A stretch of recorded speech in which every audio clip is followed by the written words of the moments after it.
ChatGerry, Mechanical Stroke Risk Using to Datasets, number 1533, VPT 086, the 12th of February 2026, Gerald C. EclaireMD Foundation, Category Stroke. Preface. My academic training at MIT shaped how I see failure. Professor Norman Jones trained me to analyze stress, strain, load distribution, irreversible deformation, and cumulative damage. Professor Patrick Winston trained me to think in patterns, abstraction, representation, and causality. Together, they taught me to see systems instead of isolated numbers. When I look at glucose, blood pressure, vessel stiffness, or stroke risk, I do not see scattered laboratory values. I see trajectories over time, accumulation of stress, structural weakening, and eventual failure points. That is engineering thinking applied to human physiology. MIT gave me the tools, my persistence and discipline made those tools effective. My own health crises gave them purpose. This paper reflects that integration of engineering logic and lived experience. Introduction. I analyze my stroke risk using two layers of data. The first layer covers 2014 to 2026, providing a 13-year structural trend. The second layer focuses on 2024 Q4 to 2026 Q1, offering detailed quarterly data around my stroke event. This is not a stroke prediction paper. I am not attempting to calculate the exact probability of a second stroke. Instead, I am evaluating the mechanical stress condition of my cerebral vessels. I am not asking whether another stroke will occur. I am asking whether the structural load on my brain vessels is rising or falling. Long-term structural trend. In 2014, my fasting plasma glucose FPG was 128 mg VL. Over the following decade, it improved into the high 80s to low 90s range. In 2026, it rose to 98 mg VL, likely reflecting some metabolic disturbance after my stroke in June 2025. Even so, this level remains far better than during my severe diabetes years. Pulse pressure PP, which reflects vessel stiffness, was around 40 mmHg between 2015 and 2018. It gradually increased and peaked near 49 to 50 mmHg in 2024.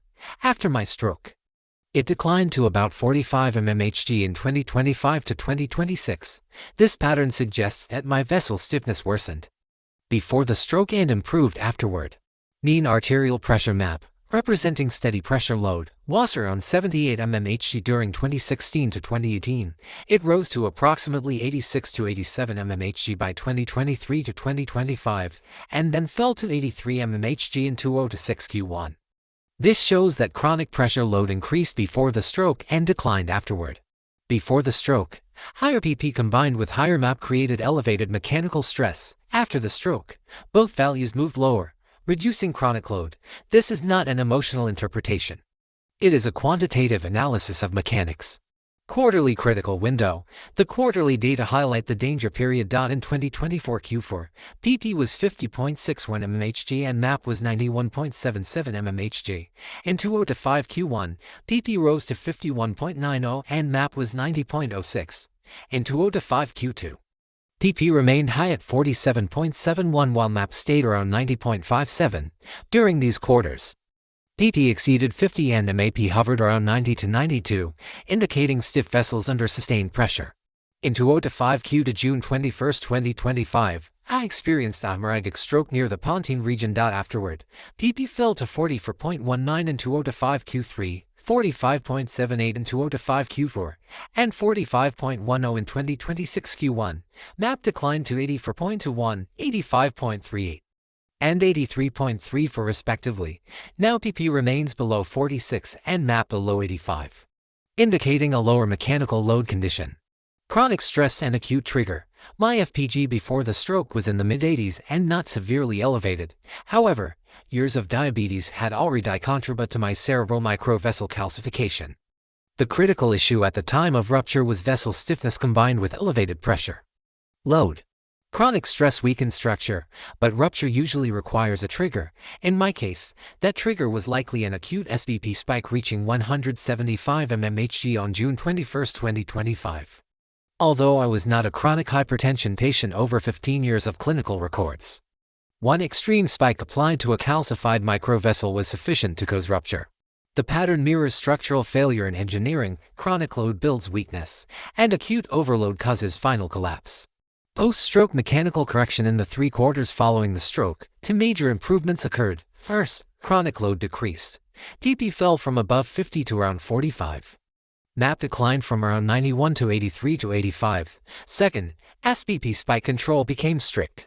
Through discipline monitoring 20 to 24 times each day and emotional stress management, see notes at the end of this article. My daily data show SBP above 130 mmHg less than 10% of the time, above 140 mmHg less than 1%, and none above 150 mmHg. Rupture is often triggered by extreme transient pressure, not averages of blood pressures. Lower chronic load combined with tight SBP spike control logically reduces my brain vessel rupture risk. Mechanical risk monitoring from work. I am not predicting another stroke. I am monitoring mechanical risk level. Conceptually, a stroke mechanical risk proxy could be written as stroke risk proxy equals A times PP plus B times MAP plus C times SBP. SPICIP reflects structural stiffness. MAP represents steady load. SBP spike represents transient overload. FPG remains a further distance background metabolic contributor through long-term vessel calcification. My practical safety dashboard is very simple. PP less than 45 mmHg. MAP less than 85 mmHg. SBP spikes above 140 mmHg less than 1%. This is not stochastic modeling. I do not need such a statistics tool. It is a safety margin management. The same logic applies to bridge engineering. Monitor long-term load, material stiffness, fatigue accumulation, and prevent sudden overload and collapse. Note on breathing and blood pressure. I have incorporated an active control method into my daily routine by inhaling for 4 seconds and exhaling for 8 seconds, repeating for 2 to 5 cycles. I can reduce my SBP by 10 to 15 mmHg within 1 minute. This demonstrates that blood pressure is a modifiable variable. The extended exhalation activates the vagus nerve, shifting the autonomic system from sympathetic dominance toward parasympathetic regulation.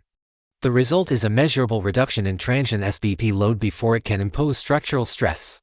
This simple breathing technique moves me from passive observer to active regulator. The improved stability seen in 2026 Q1 compared to 2005 Q1 is not accidental. It reflects deliberate intervention and persistent practice. A 10 to 15 mmHg drop within 1 minute is clinically meaningful. While vessel stiffness is structural, blood pressure remains controllable. Conclusion: this paper does not attempt to predict whether I will have a second stroke. It demonstrates that stroke can be understood as a mechanical stress process using long-term trends and short-term critical data. I now have a 13-year structural history, a clearly defined pre-stroke high-load zone over 6 quarters, a post-stroke corrected zone, a very practical monitoring dashboard, and a total of 30,000 blood pressure data since the 1st of August 2025. This is engineering logic applied to human survival. I am not forecasting my destiny. I am simply maintaining my structural safety margin. Disclaimer: I write this paper not for fame, but to share what I have learned so others can understand their health, prevent disease progression, and live longer, healthier lives. This content is provided for educational reference only and does not constitute medical advice. No doctor-patient relationship is created. You may share this summary freely, but it must not be altered, edited, or republished as your own. All intellectual property rights belong to the author, Gerald C. HSU.